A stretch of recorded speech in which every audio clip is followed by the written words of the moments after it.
এই নিউজটা তো তোমরা সবাই শুনলে, তো চলো দেখে আসে হলটা হয়েছে কিনা। তো তোমরা সবাই আমার সাথে থাকো। লক্ষ্মীপুর ও নোয়াখালী দুই জেলার সীমান্তে চলাচলের পথে রহমত আলী খালের উপর ঝুঁকিপূর্ণ সাঁকোর কারণে ৭ গ্রামের অর্ধলক্ষাধিক মানুষের দুর্ভোগ।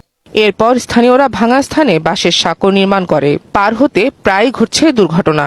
অনেক ছেলে মেয়ে আসলে এই খালে, ভাঙ্গা খালে যখন যায় সাঁকো দিয়া, তখন পড়ে গেছে। আমরা তো ভয় পাই, এখানে নিচে পড়ে গেলে তো আমরা উঠতেই পারতাম না, ওখানে তো মৃত্যু হয়ে যাবে। হঠাৎ করে যখন কেউ অসুস্থ হয়ে যায় আমাদের এলাকায় একটা অ্যাম্বুলেন্স দ্রুত আসতে পারে না, সেক্ষেত্রে রোগীগুলোর কিন্তু দুর্ভোগ বেড়ে যায়। যাতায়াত ব্যবস্থার কারণে ৩ থেকে ৪ কিলোমিটার ঘুরে ডাক্তারের কাছে যাওয়া লাগে। বালুচরা ইব্রাহিম মিয়া উচ্চ বিদ্যালয়।